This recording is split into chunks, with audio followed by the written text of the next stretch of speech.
Hello and welcome back to the Fields of Anfield Road podcast as Liverpool have just beaten Real Madrid by 2-0. I am, as ever, your host, Andy Davis, here for what is a remarkable evening for Liverpool. Our first win against Madrid since 2009.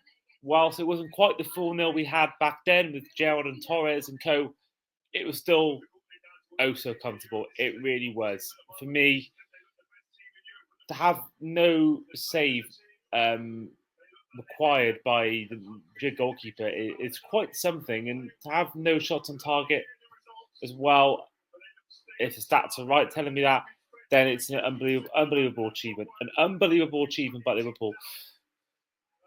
Whilst, on the one hand, granted that they are without Vinicius, without Rodrigo, missing stars, not in good form, at the same time, it's just a fantastic performance all round. And I just actually say, amazingly, Villa did score a goal, I think, late on in the Champions League. And I'll just turn on the TV a second. Now the game's done. Yeah, Pani Villa scored a last-minute winner, and then they got ruled out for VAR. So that sounds dramatic as well. But going back to the game, yeah, it was oh so comfortable. I'm just gonna get the stats up now because I want to give you guys the best. So 62.5% possession. Madrid had so they had 4 shots on target, 4 off, whereas we had 7 with a total of 3 block shots compared to their 2. So yeah, it must have been the stat I heard on the TV. It must have been the one about not a single save made by the Madrid goalkeeper. Obviously, we had a very clear save for Liverpool in this game. Goals, of course, came from MacAllister and Cody Gakpo. Both of them had the chance to score themselves, but both Salah and Mbappé missing penalties. It was all round a really, really comfortable affair, and that keeps us top of the table in the Champions League, and we are now top of both. We remain top of both the Champions League and the Premier League table, which is an amazing, amazing start to the season. Of course, we've got the big game on Sunday to come. I thought from minute one, we were a better team.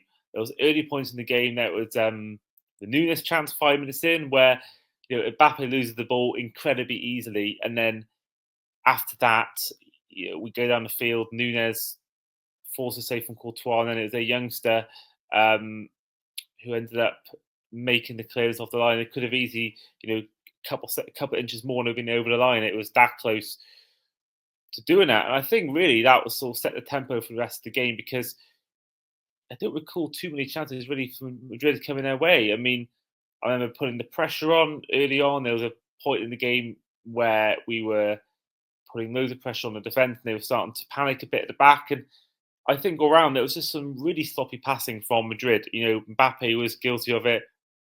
So many other players were as well. And in the end, it came back to bite them. And this is a difficult time for them because they've lost 3 games in a row now in the Champions League. And right now, they're 24th in the table. Looks unlikely they're going to go through as automatic qualifications. They're probably going to have to go through the playoffs in February.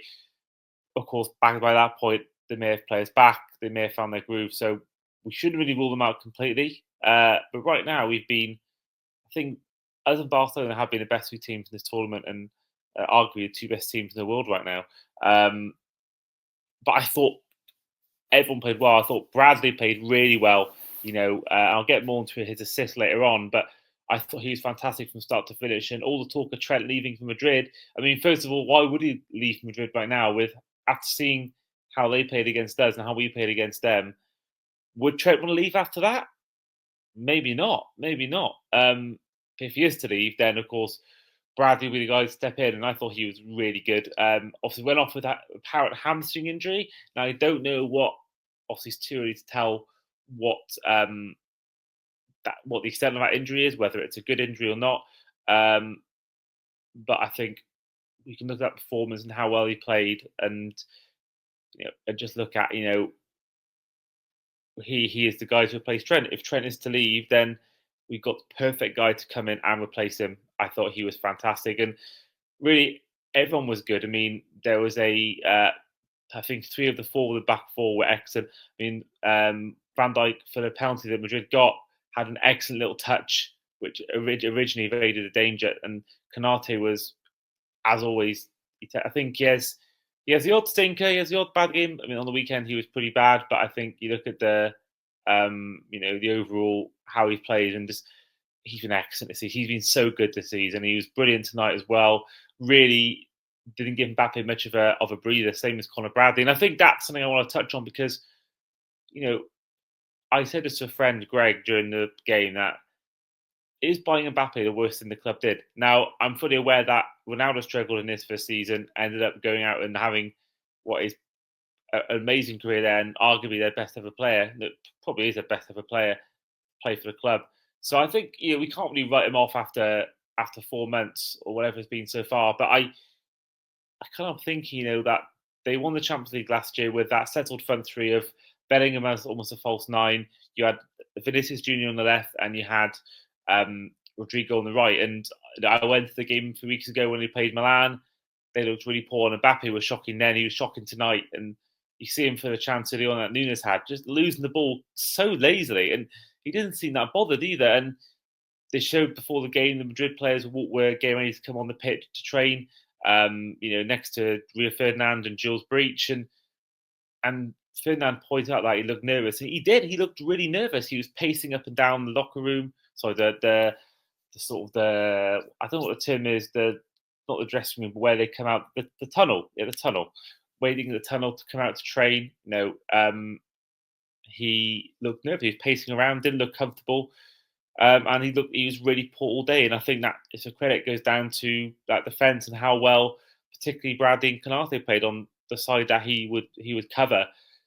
Unbelievable. And I think that was the key. And I think really throughout the game, he just didn't really cause any problems or anyone really from that Madrid team. And then obviously the goal came from in the second half from MacAllister. I thought it was a fantastic move all around. I mean, Curtis Jones, who again I have to really praise because he was fantastic in this game, and I think for the goal, so the way he dropped the shoulder, I think multiple times in this game, and he seems to be really good at that sort of movement when you drop the shoulder and get past the player. And I think there was for the first goal in the game, there was that turn by him where he turned past, I forgot the guy's name now, one of the young players, drops the shoulder, cuts, and then he finds MacAllister.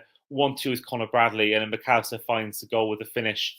Really, really good finish from them overall. And it was just a fantastic performance. And you look further on than that, the first goal came in, MacAllister scored, and then again, Madrid weren't threatening anything. Out of nowhere, they got a penalty, and it was once again Andy Robertson who was at fault for the goal. Pretty much similar kind of tackle he made for the Southampton penalty that he gave away on Sunday, and there was just no need to go in for the tackle. There's absolutely no need for it again, and it just gave him a chance to get back in the game when really there's no real need for it. And it's a worry because Tsimikas is injured. Gomez came off the bench. I'm surprised if he doesn't start at some point at left back, because last season at times he would start left back and play pretty well. And of course his quest to get a goal, which he still hasn't had that luxury of doing yet. But I think the more this goes on, the more Robertson makes these mistakes, the more he makes these rash tackles. And thankfully so far it hasn't cost us any points or any games. But if you think about Sunday, you think about any future games we have, which could be really crucial, particularly knockout Champions League games, Premier League games in March, where maybe it's a close title race.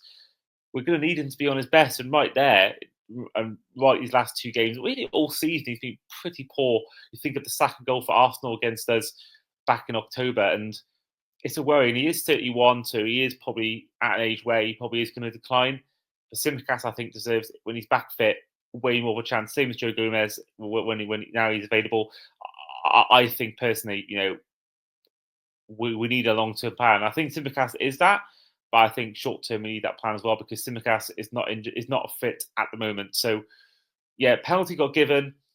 Mbappe stepped up, and I mentioned before that he wasn't having his best game, and it was further defined by this penalty miss. I mean, I think personally, despite what the commentary said, I think actually it's a good pen. I think it was just a really good save from Kelleher. Brilliant stop from him. And again, he was brilliant all night in the chances he had. thought he was brilliant. Um, the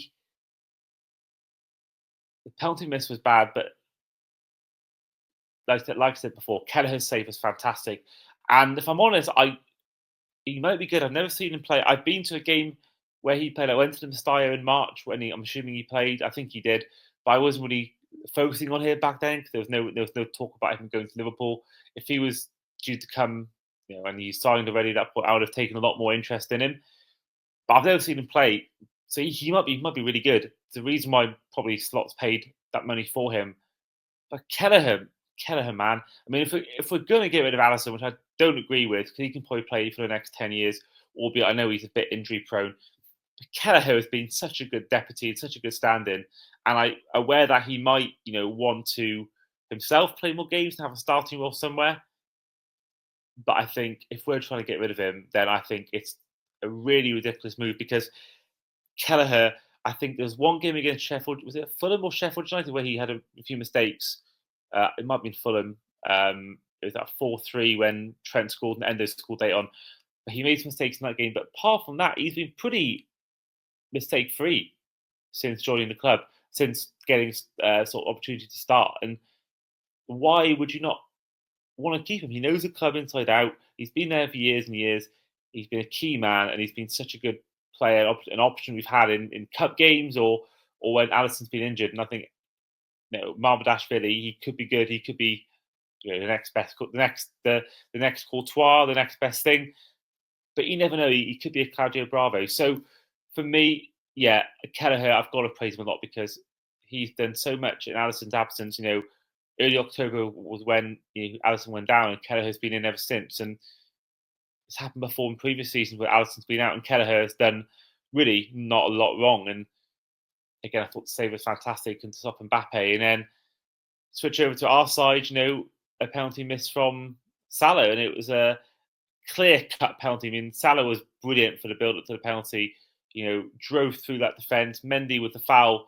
It was one of the clearest penalties you've ever see. I thought it was a very clear penalty, and Salah had a chance. I mean, he's been very good at penalties recently. He had a great pen on Sunday.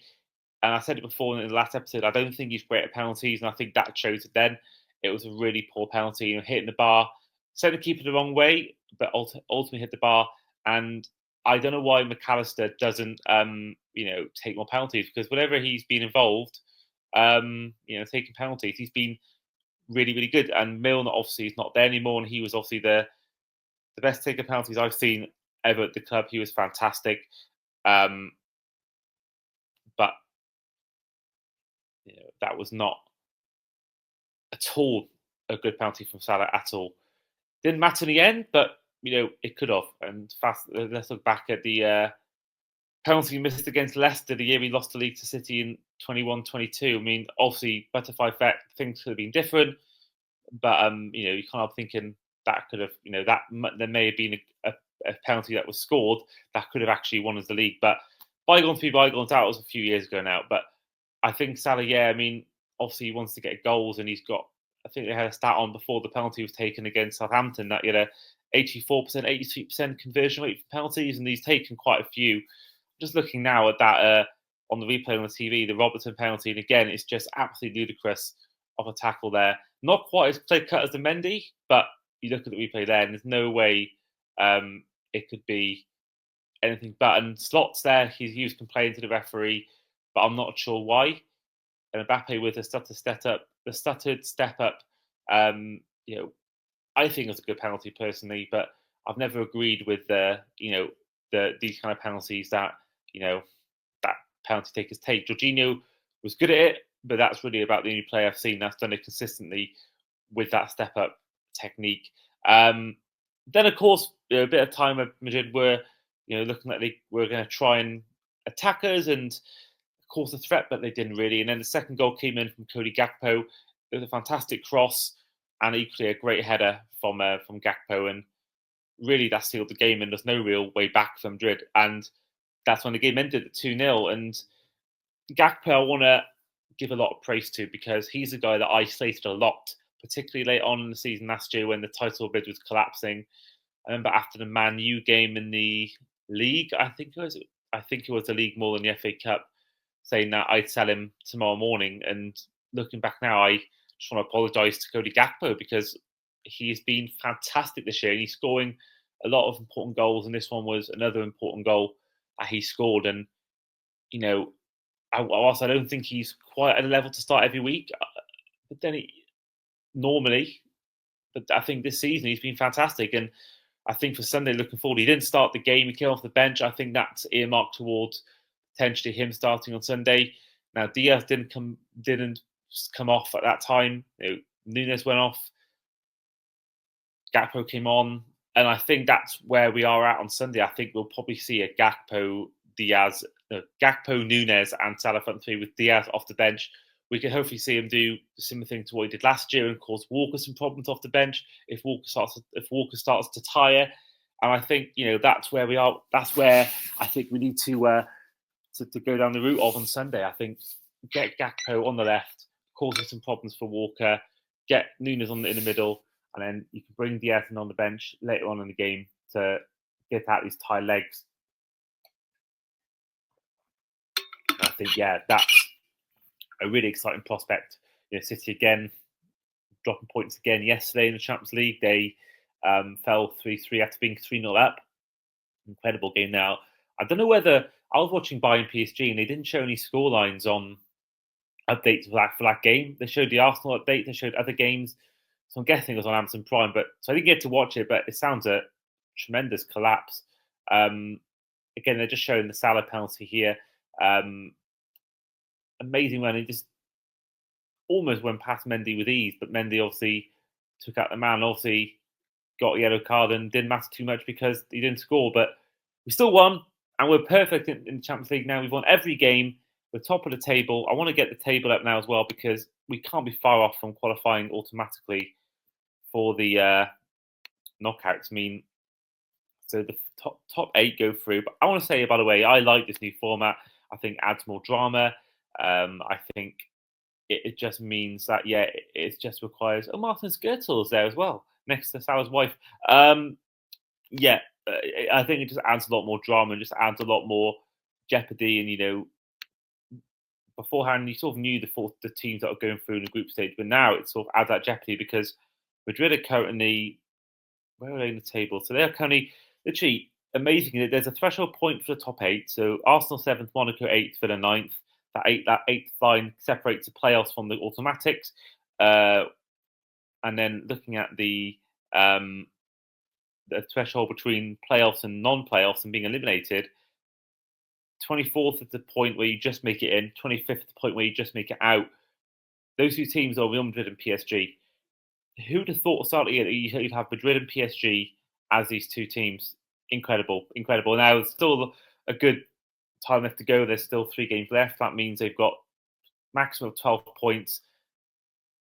8th place Monaco already has 10 points. So it's looking really unlikely that they're going to make it. Same as PSG. Juventus aren't far behind either. City, they'll be absolutely fine. But Juventus got 8 points as well. Only 2 points behind 8th. But it's worrying for PSG especially. But Liverpool, we are top with 15 points, all 5 games won. Inter Milan second with Barca third. Inter on 13 points, Barca on 12. And then you've got Dortmund on 12, Atalanta on 11, and then Leverkusen, Arsenal, Monaco, Villa, Sporting, Brest, and Lille all on 10 points. So it's actually really exciting. And I, as a guy who loves the NFL, I'm all for playoffs systems, and that for me is, I don't agree with it in the Premier League, but certainly in the Champions League, I think that it's a fantastic new. I think I think that is a really fantastic new system. I think it just adds that bit more jeopardy involved. But can't we argue with that win? Great win for Liverpool, 2-0 against Madrid. What more can you ask for? People saying it's revenge for the Champions League finals. It's absolutely not. It's just a group stage game. We could still play them in the knockouts. We haven't won any tournaments by winning a group stage game. But overall, really positive to see how well the team played, how comfortable we were against such a big juggernaut in Madrid, despite their problems recently. Overall, a fantastic win for Liverpool. City next. I'm away in London for it, so I won't be able to do any pre or post match stuff. But certainly our next game, I'll be around for it. As Liverpool hope to continue their great streak, and I'm hoping when I next speak to you, We have beat Man City. We are now 11 points clear of the league title. Hopefully, we're not 5 points clear. Hopefully, we have at least drawn. But in the meantime, this has been the Fields of Anfield Road podcast. I've been your host, as ever, Andy Davis, and we'll see you guys next time. Up the Reds.